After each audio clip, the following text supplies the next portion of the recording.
João, você está falhando hoje. Filho do homem seja entregue nas mãos de Problema. seja crucificado e ao terceiro dia ressuscite. Versículo 46.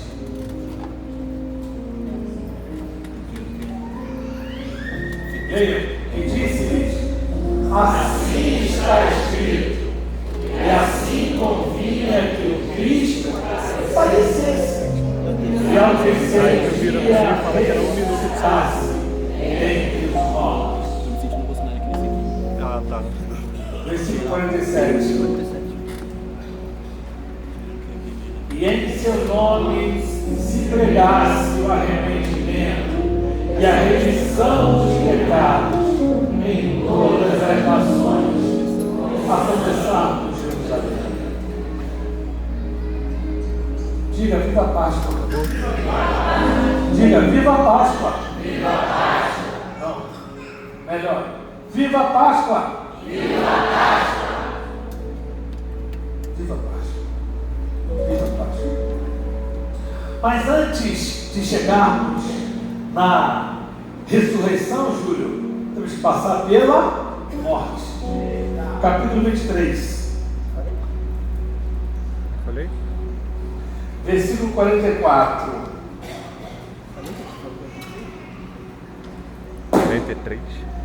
Leia. E era já quase a hora. E era já quase a hora. E houve em toda a terra até a hora nona, escurecendo-se o sol. Versículo 45. Vai, eu.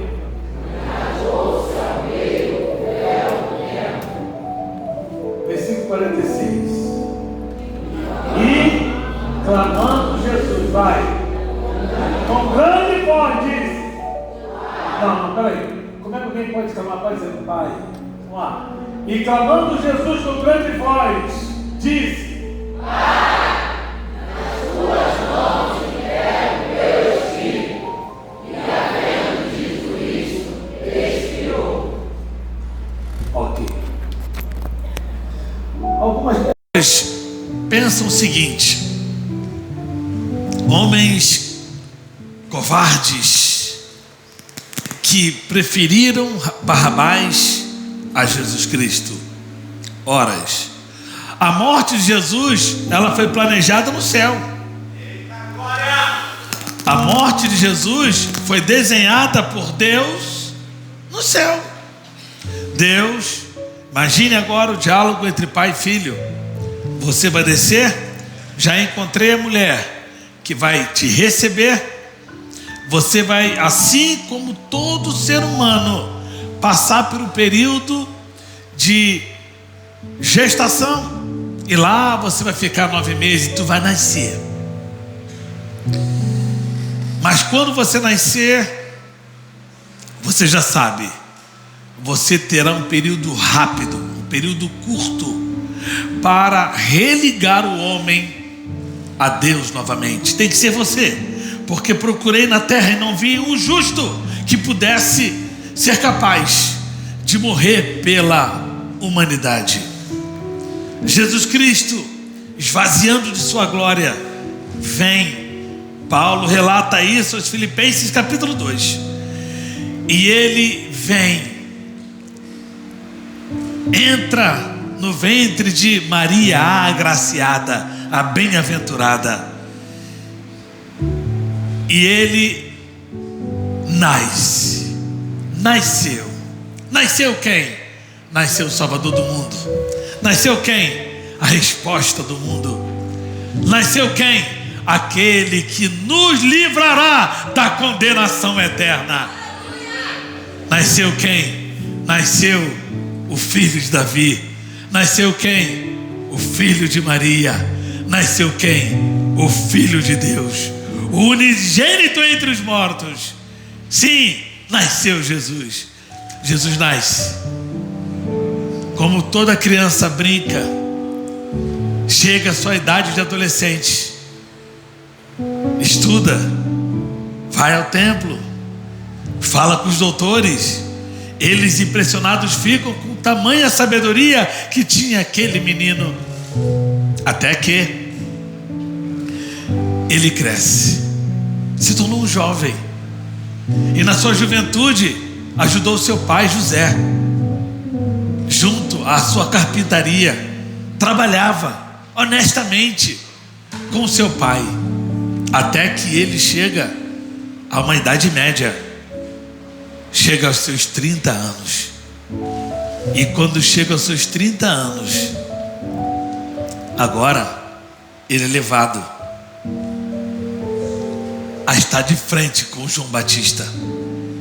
João Batista, quando vê aquela glória na sua frente, diz: tu vens a mim, eu que tenho que ir a vós. Eu não sou digno de desamarrar suas sandálias, as suas alparcas. João Batista, importa que se cumpra aquilo que está escrito. Não se preocupe, João Batista.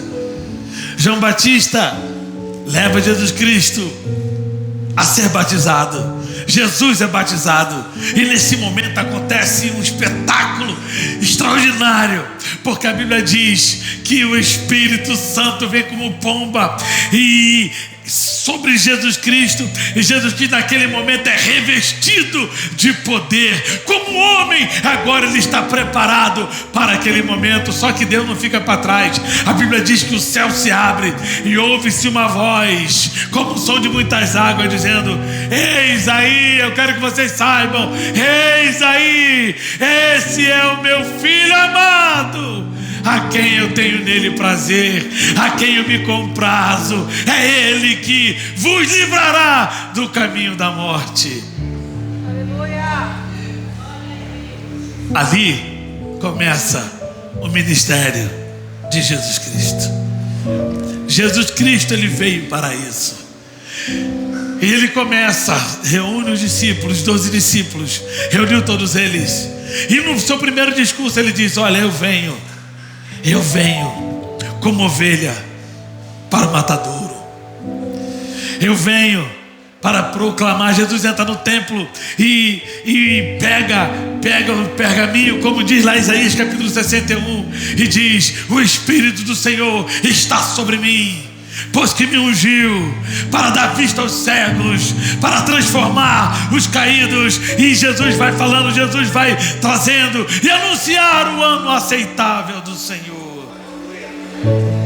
Jesus sabia que a missão dele era árdua, e ele tinha muita pressa, porque ele não tinha muito tempo.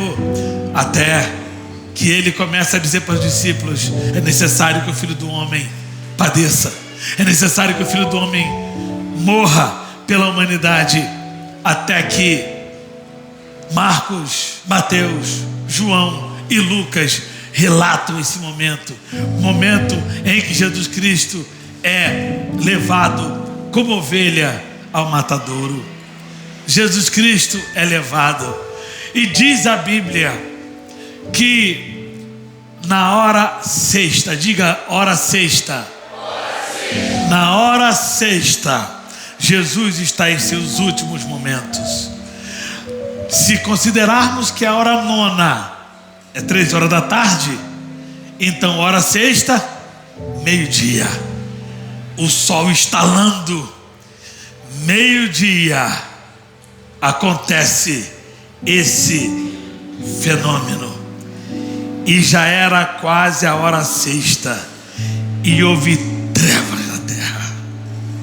O que significa dizer? Que o sol se escondeu. O sol estava sentindo aquele momento, o momento em que o Filho do Homem estava levando sobre si o pecado da humanidade. Jesus estava prestes a entregar o seu Espírito, e diz a Bíblia que ao meio-dia o sol escureceu, o sol não aguentou. Agora imagine você, o sol não aguenta. João fala que a terra treme, e a Bíblia diz que o véu se rasga. Imagine agora o sacerdote dentro do templo. Os sacerdotes estavam dentro do templo, e de repente o véu, dizem que o véu tinha uma espessura de mais de 30 centímetros, era muito grosso, e ele, de repente, de alto a baixo, rasgado, de uma única vez. Os sacerdotes que estavam dentro do templo ficaram apavorados, mas naquele momento, quando o véu do templo se rasga, Jesus estava mandando uma notícia: agora já não há mais separação entre judeus e gentios, agora não há mais separação entre o homem e o sacerdote. Agora o sacerdote não precisa mais entrar no templo e lá oferecer sacrifício de expiação para que Deus perdoe o povo. Agora não precisamos mais da comunicação do sacerdote para falar com Deus e Deus voltava a falar com o povo. Agora o véu do templo foi rasgado, não há mais separação. Qualquer um que quiser falar com o Pai vai ter livre acesso.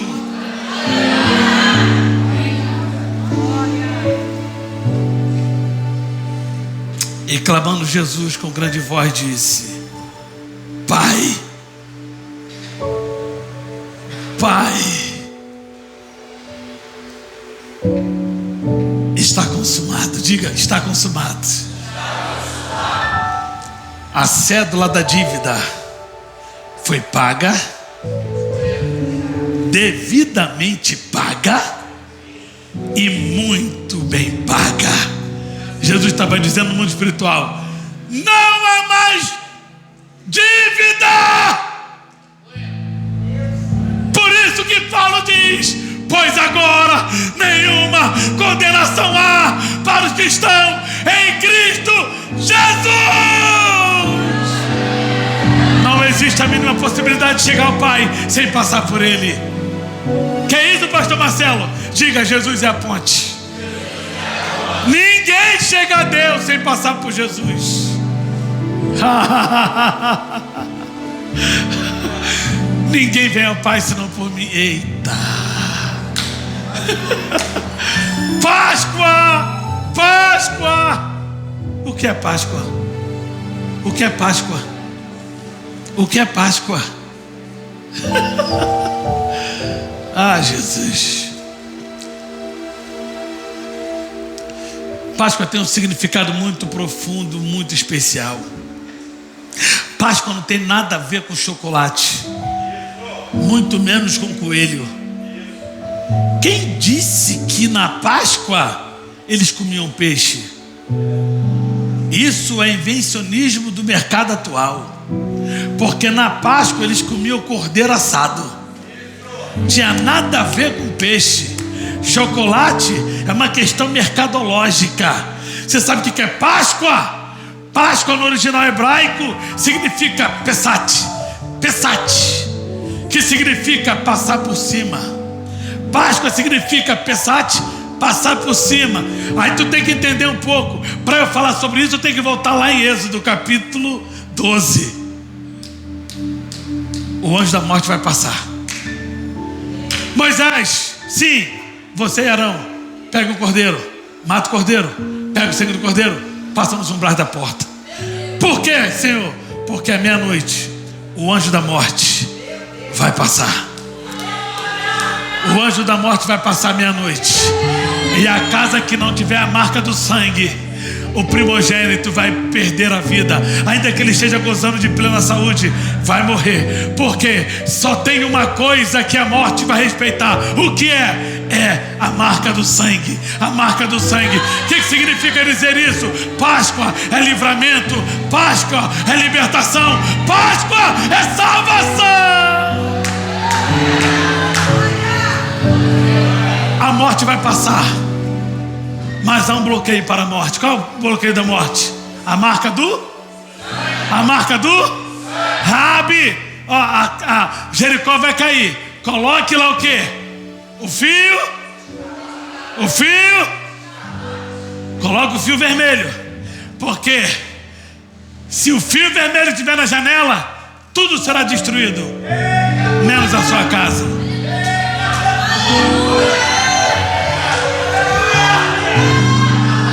Não entenderam o mistério? Fica tranquilo, porque a morte pode vir contra a tua vida, pode vir a destruição contra a tua vida, mas não vai acontecer, porque lá na tua casa tem a marca do sangue.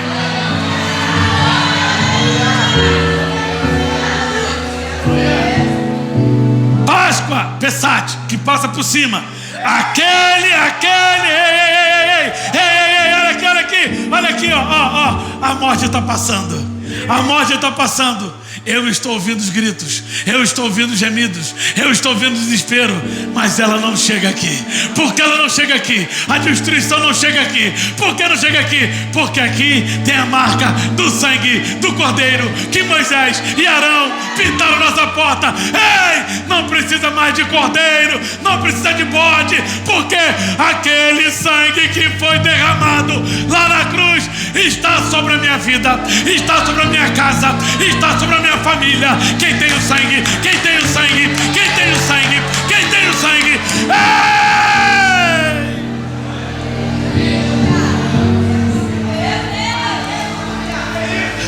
Páscoa é livramento. Páscoa é livramento. Foi preciso alguém morrer para que o povo fosse liberto.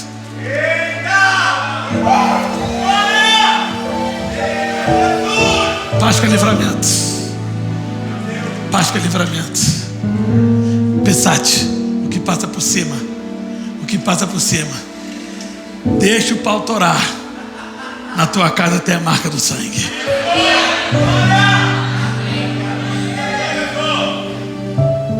Ali nasce a Páscoa. Na morte dos primogênitos do Egito, Faraó não aguentou e disse: vai embora. Vai embora. Aí Deus disse para Moisés: pega tudo, vai para o deserto e vamos fazer uma grande festa. É Páscoa. Páscoa vai muito além do que um peixe, do que um chocolate ou do que um coelho. Ok, chegamos na Páscoa. Jesus morreu. Diga: Jesus morreu. Mas ele falou que ressuscitaria. Eu não estou falando aqui de ressuscitação, eu estou falando de ressurreição. É diferente. Ressuscitação é quem voltou a viver, mas vai morrer novamente. Ressurreição é quem voltou a viver e nunca mais verá a morte. Não estou falando de ressuscitação, estou falando de ressurreição. Por isso, pastor Eliseu, que ele é o primogênito entre os mortos.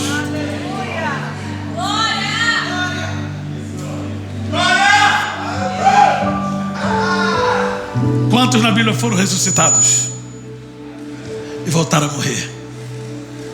Jesus não. Ele não passou por ressuscitação, ele passou por ressurreição. Ressurreto entre os mortos.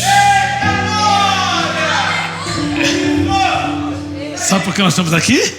Sabe por que nós estamos aqui? Ele prometeu. Ele prometeu o quê? O que ele prometeu? Que no terceiro dia. Então ele morre quando? Diga: sexta-feira. Sexta-feira. Sexta-feira. Ah, mas Judas está mandando com ele, Judas o traiu. Alguém tinha que trair. Alguém tinha que trair. Alguém aqui, eu vi hoje lendo um negócio que eu achei muito interessante. Alguém aqui coloca o nome do seu filho de Judas? Ninguém tem coragem de colocar Judas, porque muito embora Judas, o nome Judas não tem nada a ver com traição, mas ele se deixou levar. Satanás enganou seu coração e ele traiu. Vendendo Jesus por quantas moedas? Olha a cola, quantas moedas? Quantas? Pode melhorar quantas? 30 moedas. Ele foi vendido por 30 moedas de prata. Caifás e a sua turma, toma, ajuda, não queremos nada de graça. Só que quando Judas percebeu que Jesus Cristo realmente foi condenado e seria morto, ele tinha chance. Qual era a chance que ele tinha? De se arrepender. Mas ele não quis se arrepender. Ele vai lá, está envergonhado, pega as moedas, entrega a Caifás e tem remorso. E um dos sintomas do remorso é tirar a sua própria vida. Ou seja, eu não presto, eu não tenho qualquer valor, então para que manter-me vivo? Satanás se aproveita disso. É isso mesmo, rapaz. Olha o mal que tu fez ao mundo. Você sabe que você entregou um homem inocente. E Judas vai e se entrega. Judas se entrega. Jesus morreu que dia? Que dia? Que dia? Sexta-feira. Sexta-feira.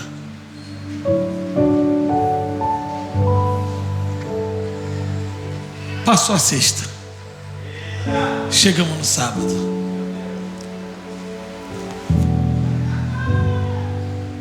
Maria está agitada. Maria Madalena, minha nora, está agitada. Meu Cristo, cadê o meu Cristo? Ela dá uma passada lá no sepulcro, dando jardim, a pedra está lá. E cadê o meu Cristo?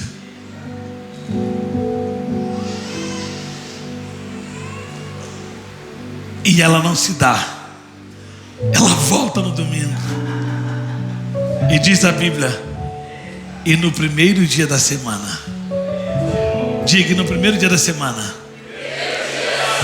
Que dia é? Por isso você tem que valorizar o domingo. Valorize o domingo. Porque o domingo é o primeiro dia da semana. No primeiro dia da semana já começa a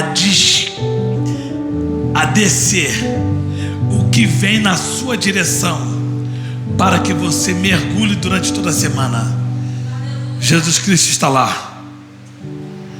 Quando Maria chega, juntamente, acompanhada de Joana, acompanhada das outras mulheres, Lucas relata o nome dela, João não relata, mas Lucas faz esse relato, porque Lucas é mais detalhista.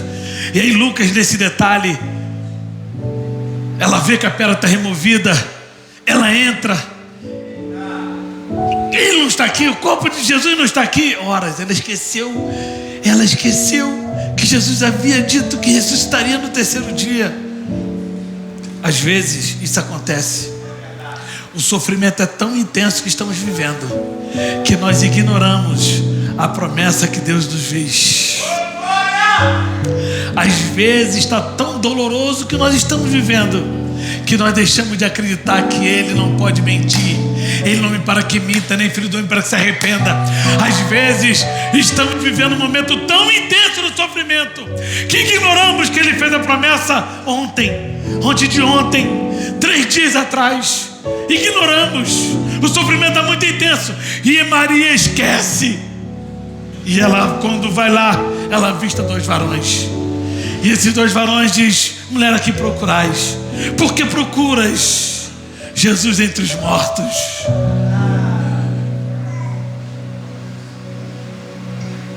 Ele já havia ressuscitado. Jesus ressuscitou. Maria fica perplexa, mas ao mesmo tempo ela fica impactada. Vou melhorar. Ela fica perplexa, impactada, entusiasmada e maravilhada. E ela sai correndo com todo esse entusiasmo e vai aos discípulos e diz para eles: Jesus ressuscitou! Ele está vivo! Ele é apareceu para mim. Jesus ressuscitou. João fala isso. Não toque em mim, Maria, porque eu ainda não fui assunto aos céus. Calma, Maria. Ela já queria tocar em Jesus. Jesus, calma, Maria. Eu vi. E os discípulos e desconfiando. A Maria deve estar meio bêbada, deve estar meio lelé. Ela não sabe o que ela está dizendo. Eles todos, Marlon, Júlio, eles todos esqueceram que Jesus Cristo prometeu que ressuscitaria no terceiro dia. Ele seria a ressurreição entre os mortos no terceiro dia. E aí Pedro sai correndo, vai lá ver e olha e percebe que realmente a pedra está removida. Jesus não está lá, mas existe um lenço dobrado.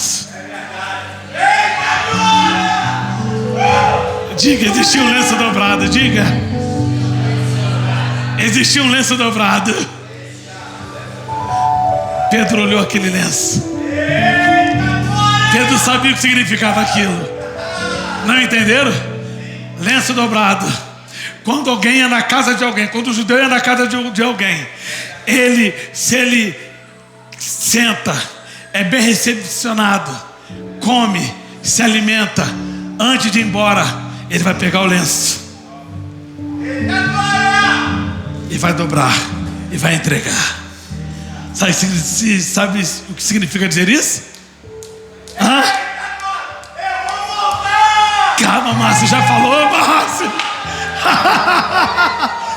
Lenço dobrado, ele está dizendo: fui ali, mas daqui a pouco eu estarei retornando.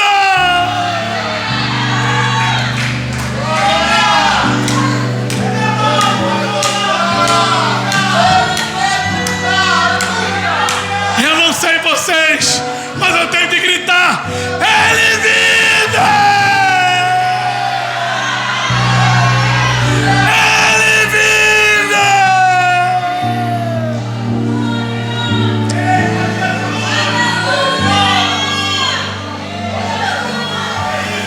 Não adianta as circunstâncias tentarem gritar que não.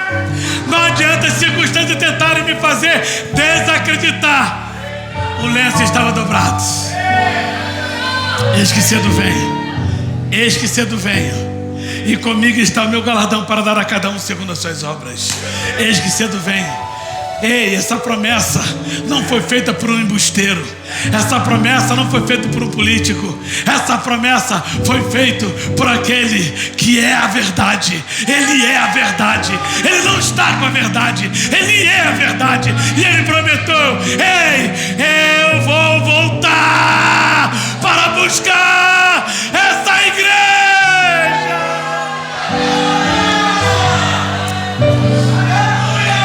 Vou poder rever o meu pai, a minha mãe, meu irmão, minha irmã. Vou poder rever amigos meus que já foram, porque Ele prometeu que vai voltar. Ele prometeu que vai voltar.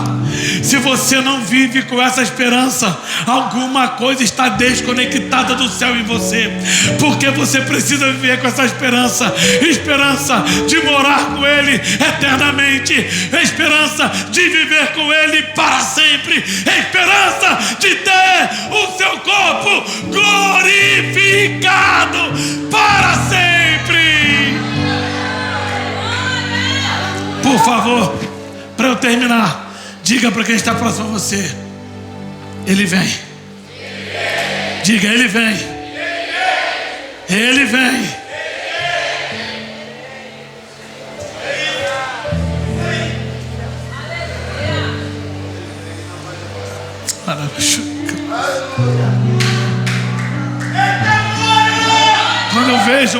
Quando eu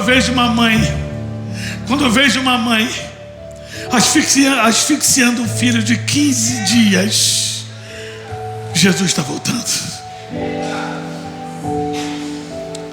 Cada atrocidade que temos visto é a prova cabal que o fim vem.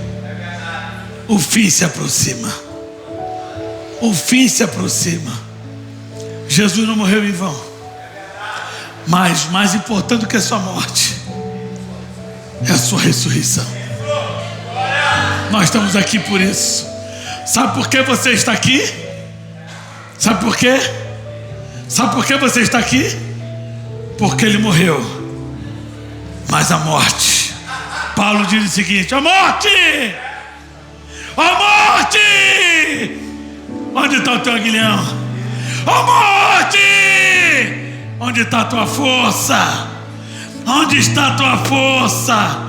Imagina agora a morte se aproximando de Jesus, Jesus olhando, ela com medo. Ai, Jesus Cristo, a morte não pegou Jesus, ele se entregou. A Bíblia diz o seguinte: e dizendo: Pai, a ti entrego o meu espírito. E assim ele expirou. Mas a morte achou que conseguiria manter Jesus naquele lugar fechado, o túmulo da família de José de Arimateia. Ei!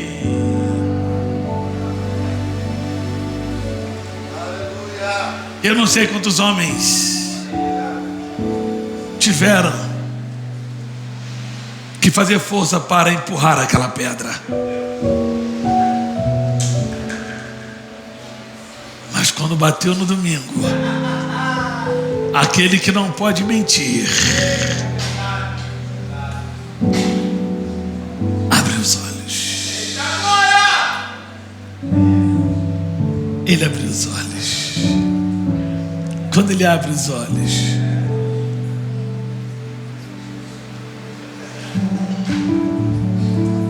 segura essa, Eliseu. Quando ele abre os olhos, os meus sonhos estão protegidos. A minha esperança está viva. Os meus projetos não serão destruídos. Quando ele abriu os olhos, eu posso bater no peito e dizer: Satanás, pode rugir contra a minha vida, mas você não toca em mim, porque ele é a minha proteção. Quando ele abriu os olhos, ele estava dizendo: lá na frente, no Brasil, no século 21, no Rio de Janeiro, num bairro simples, vai ter um povo reunido. E esse povo vai fazer memória ao meu sacrifício. E eles vão saber que eu abri os olhos. Quem pode ser grato por ele ter aberto os olhos? E com isso nós estamos salvos, protegidos, guardados, e viveremos com ele para sempre. Quem pode se manifestar?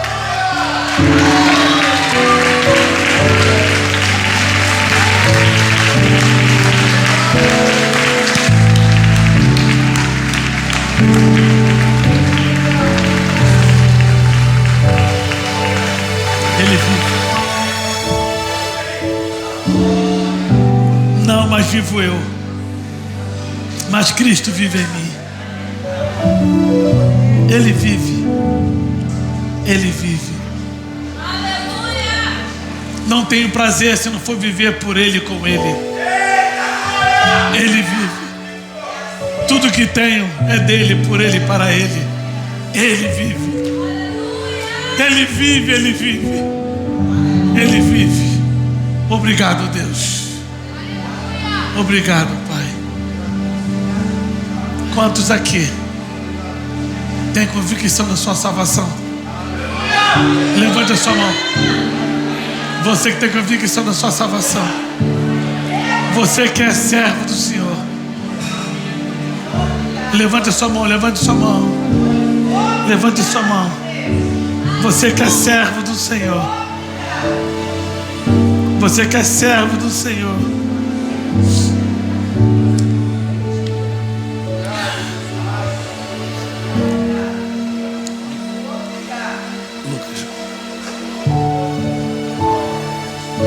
Vai.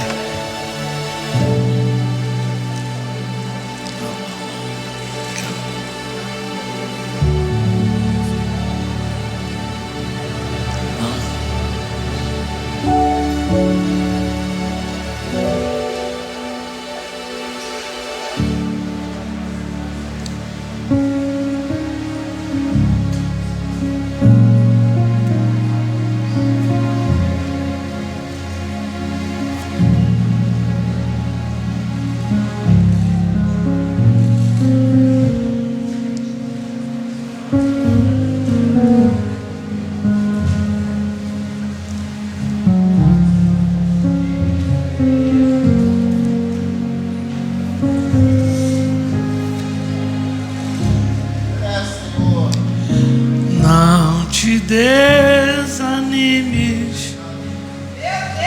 não temas mal algum. A luta logo passa e a alegria sempre vem. Tem alguém chamado Cristo, Ele vai te consolar. Se o coração está ferido, levante as mãos e diz: oh, eu sei que tudo posso. Ficamos em pé. Eu posso suportar,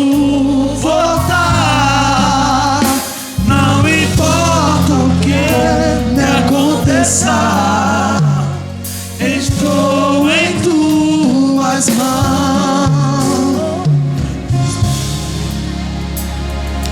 Quando a luta vem, parecendo não ter fim, os seus amigos querem te abandonar. Tem alguém chamado Cristo, sempre vai te consolar. Seu coração está ferido, levanta as mãos e diz: oh, eu sei que tudo posso, eu posso suportar, não importa o que me aconteça, estou em tuas mãos. Eu sinto tudo posso, eu posso suportar, não importa o que me aconteça, estou em tuas mãos.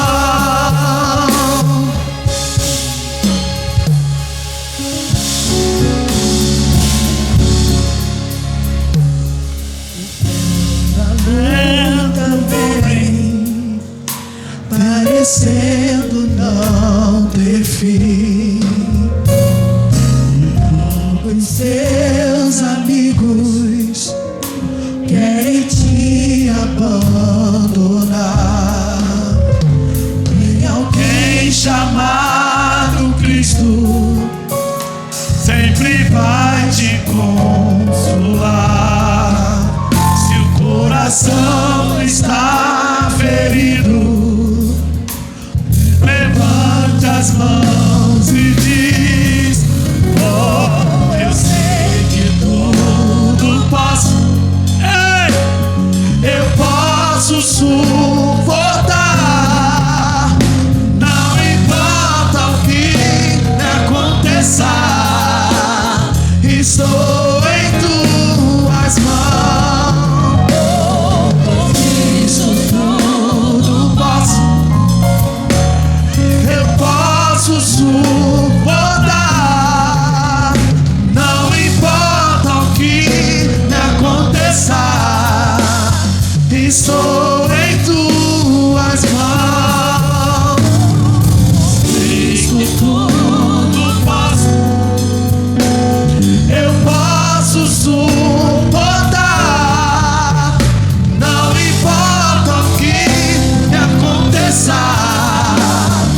Estou em tuas mãos.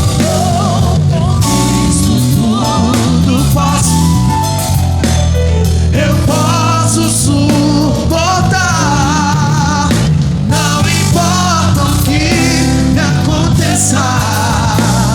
Estou em tuas mãos.